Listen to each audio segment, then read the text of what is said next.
So, I'm going to ask a big favor of you guys. This message is kind of maybe more, although it's for both the adults and the children, maybe more for the adults, but you're kind of the message. So in order to portray a good message, I need you to look just as cute as you can be. Be very well behaved up here just for a few moments. Maybe smile at them a little bit. Be cheerful so that they, get a positive vibe off of you guys being up here right now, and girls. Okay? Everybody okay? Positive vibes? Okay. Jay said the positive vibe, I think. So I'm getting away from Skip, my microphone turned on. There we go. Okay. Still not on. So, it's on.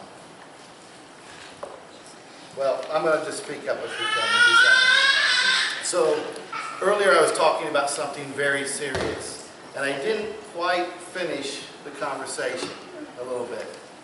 And that was actually by accident, but I'm glad it was my accident, but I think it might have been God's purpose. So, why are we concerned with these things, with people who are different getting along? Because things seem pretty good in our lives, where we're at. And I kind of think of it like something called an insurance policy. And a lot of adults have a thing called life insurance. It's something they pay into that they will never get. They give money to a company for a lot of their life, and they work hard for that money. And they put in time for that money, and then they give it to another company in hopes, on a promise, that one day that company, when they move to a new form of life in eternity, that other people will receive that money and be taken care of or be a little more secure. Sometimes it's just enough to handle some things that happen and to take some ease off of them. Other times it's a significant amount of money and it helps someone do things with their life. Other times it's left to a charity or whatever. But they work very hard for this thing, for this money that they are never going to get back themselves. But people that they love will. I hope and I believe that everybody out there loves you. I know that I do. And so I work hard for an insurance policy of a better world for you guys. Now, our world seems pretty good here sometimes, but you're probably going to leave this place for a little while at least in your life for different reasons. And I want you to go into a better world. And I want this place to get better too. That's why I work hard on something that I don't think I will ever completely see. But I don't think it's good enough to not work for it. In fact, I know it's not. I know, and I will say this, and I hope this is on video now, that no Christian pastor should be not saying anything at this time in our world. Nobody should be letting the status quo go on some of these issues. Or at least when asked, they shouldn't say, I don't get into that kind of stuff. This is exactly what we get into. We fight for people who need help. We work so that people get along better and that we love each other. And we fight for our future, for you. There's three great loves that we talk about right now in the UCC. Love of neighbor, love of creation, and love of children. It's kind of a campaign thing they have going, a slogan right now, at least for a few years. And this one specifically, I think, talks about all three in a way. You see, I said that we might have a race problem as a community. Not in the same way that it might air on the news, like we saw yesterday, but in a different way, an underlying way. And what I mean by that is we have a future problem. Because I don't see how a person in their logical mind could think that a community that doesn't diversify, that doesn't become more open in our world today, will survive a good life as a community in the future. The world is changing fast. Some of that's very good. People are coming together in faster and more in-depth ways than they ever have because of technology and travel and other ways. Economies come together like they never did. That's how people do business.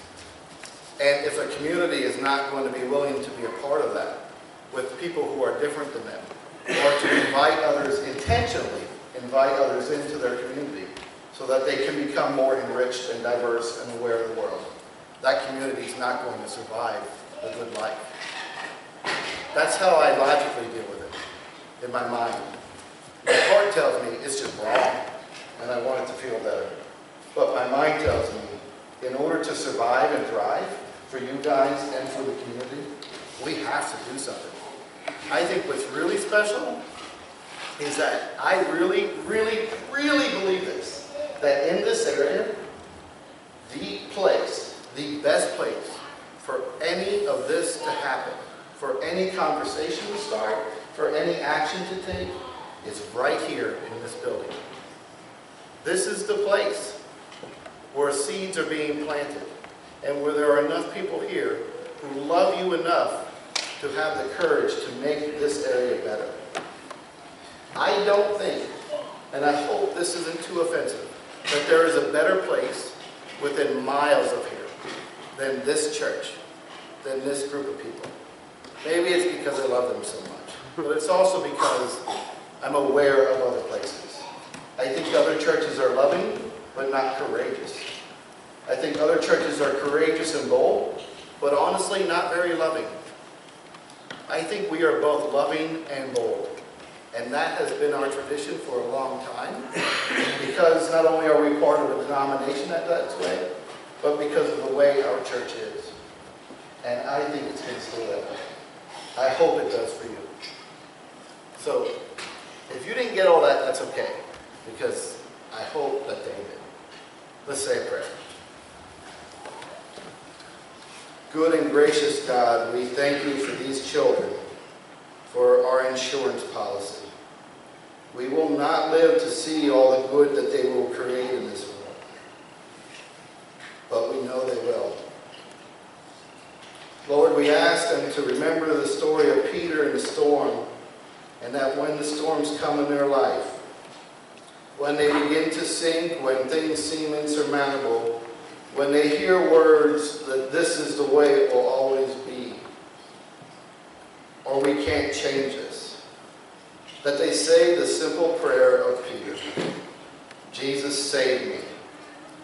Jesus, save us. Amen. Okay, time for children's church.